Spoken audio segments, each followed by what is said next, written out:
All right, now everybody, what's going on, man? It's your boy Charles Wells, aka the host of SWACtalk, coming at you, man. We're gonna do a couple more game previews here on YouTube. We're gonna preview the UAPB PVU game, and we're gonna briefly talk about the Bayou Classic because this is like one of the weirdest games that's gonna be had this year.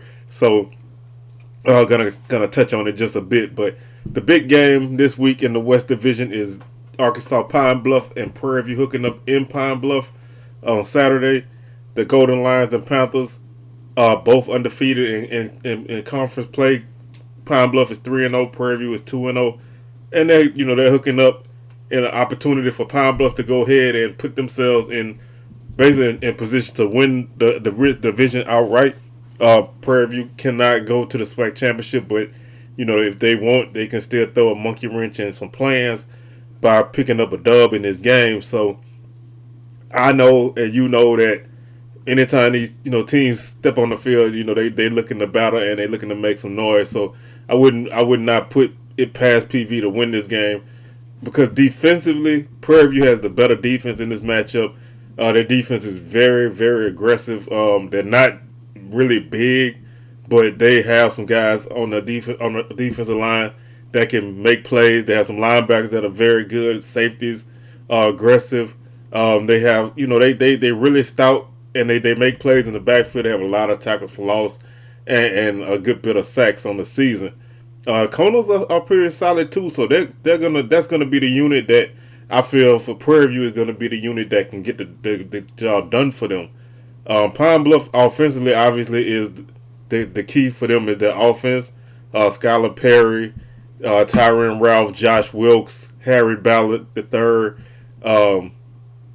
Mateus Clark, Omar Allen, the two running backs. They're gonna have to really do a good job of toting the rock as an offense with the run game with the backs because Skylar Perry has been doing the bulk of the yardage running. They've I won't really say they struggle to run the football as a team, but they're still trying to find that back to replace Taylor Porter, who had 1,000 yards in back-to-back seasons in 2018 and 2019. So there's a big hole to fill, and with this shortened season, guys haven't really been able to really get a solid foothold in on the job. But offensively, Pine Bluff is their strength. Defensively is the strength of Prairie View. That matchup is what I'm going to be focusing on. But the matchup that's going to win this game for either team most likely would be the Prairie View offense against the Pine Bluff defense. Now, Prairie View's offense has been really non-existent, so to speak, for the two games that they played this year. They scored 20 points against Texas Southern and 17 against Grambling. So not that high-powered, explosive offense that Prairie View has been known for the last few years, but they did lose their quarterback, Jalen Morton, and their top running back, Dewanye Tucker, who also was a 1,000-yard running back. Very explosive, small guy, but, really quick and could make some plays. So losing those two threats, Morton also was a runner and a great passer. So losing those kind of weapons on your offense is going to make you take a step back.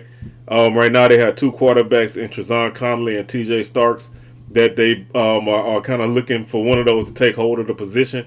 And this is one of those times that I think, especially with a team that can't go anywhere per se, this spring is like an audition for these guys. So they're out there trying to make a name for themselves and take hold in the position. But with the COVID pauses and everything, they haven't had any chance to get any reps other than the first two games. And those two games, they've been up and down. Both guys completing about 50% of their passes apiece, and they're still trying to find those weapons in the run game and the pass game. They have a couple receivers, Kalen Riles, I'm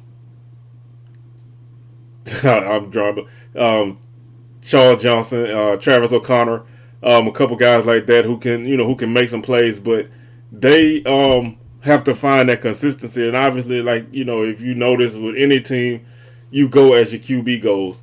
If your QB isn't really consistent, then you definitely need to have a running game that you can lean on. And they're still building to that. And they knew that this season was going to be that kind of season for Prairie View because even in the off season, And the SWAC Media Day, Coach Dooley was saying that they're gonna focus more on defense this year because Prairie View's mantra has always been, outscore people, and if we get stops, we get stops, but we want to win with offense. But their defense has come a long way these last few years, so it was gonna carry them this season anyway until the offense found their footing. But so far, with just 2 games, not a lot of opportunity to find footing. So they're having to kind of piecemeal this, and this is their first game in quite some time. So you don't have any luxury of having those live reps to get you where you need to go. And they're playing a Pine Bluff defense who is they're not bad, but they're also not good either. They're like average, which for them, when you think about where they were in 2018, where they gave up like 90 points to South Dakota State, and every team they played had threw the ball on them because their secondary was full of guys who had no business playing. And I don't mean that in the sense that they didn't have the talent, but they had so many young freshmen who weren't supposed to be playing at that point in the season out there getting meaningful snaps. And they just was learning on the job and basically a baptism by fire. 2019, they shaved all their numbers almost in half, and they got better. And this year, they're still getting better. They're not the kind of defense that's gonna take over a game, but they got defense that is not really gonna lose you the game. So that's already a step ahead of where they've been. And Pine Bluff has done a steady climb the last 2 years up the ladder anyway. So this is just another step toward their maturation as a team.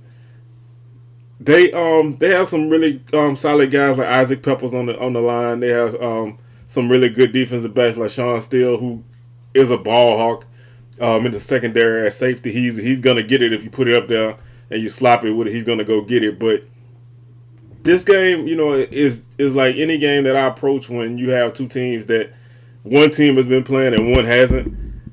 You really don't know what to expect, from a team. You can get a game like Alabama A&M did against Jackson State, where they came out and they were lights out on offense. Defense, they kind of found their way around until they made stops.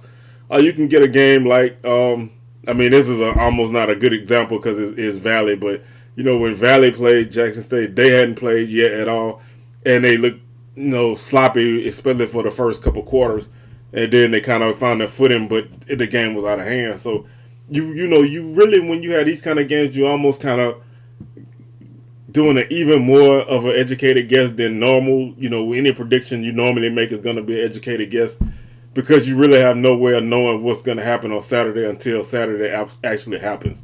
So for a game with stakes like this, especially on one side, because Prairie View can't go to the championship, the stakes aren't as high, but they obviously still want to win. Anytime you step on the field, I feel like you need to try to win. You don't want to step on the field and lose, play to lose. So you want to give yourself an opportunity to win. And I really feel like Prairie View has the edge in this game. That I personally, because I think defensively, if their defense plays the way I think they're capable of playing, then I think that can help them get their offense together. If they can just buy themselves some time, make a couple stops, set the offense up in good field position, I think that'll help them. It's not going to be easy because Pine Bluff, obviously, they throw a lot of guys at you with the passing game, and you definitely have to account for Skylar Perry running the ball. But if any team in this division can play against that Pine Bluff offense, I think it's Prairie View. Now, all of this is based on the assumption that Prairie View is not going to be too rusty from their layoff. So you have to take a lot of this with a grain of salt. But that's what I do. That's why I come out here and I say these things. So if I'm wrong, I'm wrong. But I'm right a lot of times, and I think I'm going to be right this time as well. I think Prairie View is going to get the W. It's going to be a hard fought game. I think it's going to be a game that probably hits the high 80s, the high 20s, low 30s, type of game. If Prairie View's offense is up to the task, if they play like they did against Texas Southern, where they got off to a decent start and then they just fell off the map, then I think Pine Bluff is going to blow them away because Pine Bluff is right now a team that's playing with a lot of confidence. they did catch a good break because of the Alabama State game. I do feel like that game was slipping away from them when it got canceled. So they still are fighting. The Valley game was tough, but Valley is tough at home sometimes. So it's not a lot that you can really point to and say they're gonna do A, B, and C because X, Y, and Z happened. So I'm really going with Prairie View. You know, I'm not. I sound like I'm wavering, but I'm not. I'm gonna ride with the Panthers. I think it's gonna be an exciting game. I think it's gonna be a game where, you know, big plays are gonna happen because I think Prairie View's defense is just gonna be aggressive enough to slow down Pablo's offense and set their offense up for some chances to get some easy scores, and they'll win it that way. So now I want to talk about the Bayou Classic just a little bit, which is weird because the Bayou Classic is always the game of games, no matter, you know, honestly, no matter what the team's records are. That last Saturday in November is always, you know, a battle, but obviously now we're playing in April in Shreveport, so this has been an unorthodox season, and now you have an unorthodox classic. Gramblin's coming in. They're saying that they're gonna have, you know, they're gonna be shorthanded. They offensive line might be shorthanded. Maybe some running backs might be out. They don't have the depth that they normally would have, but until that takes effect or until the game starts, you really have to operate under the assumption that Grambling is going to be what Grambling really is. Not this 0-3 Grambling who has had all this turmoil. You really need to, if you're a Southern fan or a team, you need to really approach this game with the mentality that Grambling is going to be waiting for you. Now, if they're limited in numbers, how long of a fight they can put up is going to be the issue. But you have to expect for them to come out early, hot early. They're gonna be they're gonna be hyped. They're gonna come to play early. Grambling always tries to get things kick-started early in the classic. So you really got to expect them to want to come out and make a statement early in this game and try their best as they can to keep the game under control so that their depth issues don't catch up with them.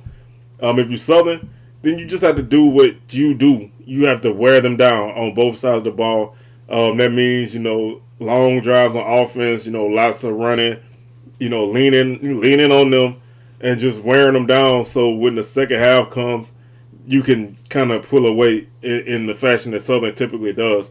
And that's the way I think this game is going to go. I think Grambling is going to be very game in the first half and maybe even part of the third quarter. But if their roster is as limited as people say it is, then eventually those numbers are going to catch up because you can't play 22 guys all game long. Somebody's going to have to come out. Somebody's going to get tired. And if your depth is tested and you don't have quality guys behind those guys that are playing a lot, then it's going to show. And a lot of times that doesn't take a hold until late in the game. So I would not be surprised if this game was close going into the third quarter or even going into the fourth quarter and Southern, kind of salts it away. So this is a game that Southern needs if they, the little slim chance they have of a division championship, it rests on this game. And besides, it's the Bayou Classic, and neither team wants to lose this game. Neither team, regardless of your record, can afford to lose this game.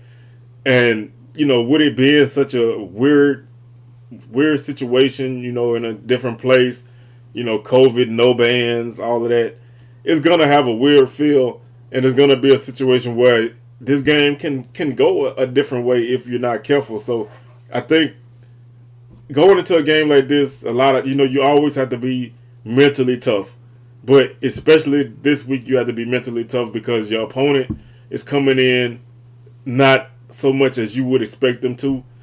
And that means that you can't get caught looking ahead, looking past them because, A, you don't have any games after this on your schedule, so you can't afford to look past people. And, B, you don't need to give anybody any opportunity to hang around because when you let teams hang around, they tend to bite you. So a wounded tiger is a very dangerous tiger, so you really have to approach the game with some caution. And expect to see some things happen that you might have thought may not have happened because you think that this is in the bag. If you on the Southern side, Grambling side, you just need to come out and set the tone. If you could hit a big play early, you could get a big stop early, you can get a turnover. Anything like that can at least give you some momentum. If you remember, I think it was the 2017 Classic, Southern threw interception on like the first play of the game, and that set the tone for what Grambling wanted to do. Now, that team that Grambling had is not like this team that they had now, so I don't mean it like that. But I'm just saying you need to have some kind of play early to get your team some momentum, and maybe you can get ahead and play from ahead, and not try to play catch up, because you don't want to put yourself in a position where your depth issues are gonna start to be glaring. So it's not a lot to really say about this game, and it's because of the COVID thing, it's disappointing, because I always look forward to the Bayou Classic, and I would love to sit here and do a whole show on it, but this year is not really feasible. So I just I decided to put these two West Division games together, and I'm just gonna go out on a limb and say that I think every game this week is gonna be good, regardless of how it turns out and how the scores end up. I think you're gonna see some good football, and I've enjoyed this COVID season. If how you guys feeling about this season? If you've enjoyed it, let me know in the comments. If you don't like the spring season, drop a comment. If however you feel, you can go ahead and do that. I'm about to hop up out of here, but before I go, as usual, I didn't do it in the start because I was just this is one of the shows I just jumped right in. But make sure that you like the video, share the video, and subscribe to the page. Hit the notification bell to get notified of any content that I drop, because I will be doing shows basically on Tuesday, Thursday, and Saturday. Because they had a couple games I wanted to talk about, I did a video today.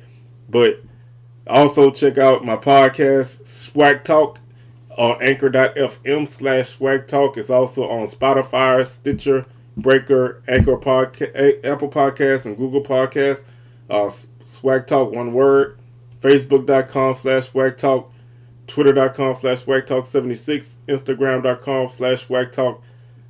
And those are all the places that you can find anything out that I'm doing. I like to thank everybody, man. This page is blowing up pretty fast, and I like to thank everybody for the support and the love. And I want to keep working hard to bring y'all some good SWAC content that not really seen on YouTube a lot. So I'm just coming at things from a different direction than a lot of people who do a really good job of covering HBCU sports. So I want to continue to bring y'all some good fire content, and I'm going to keep doing that, man. So thank you for supporting, and thank you for showing love.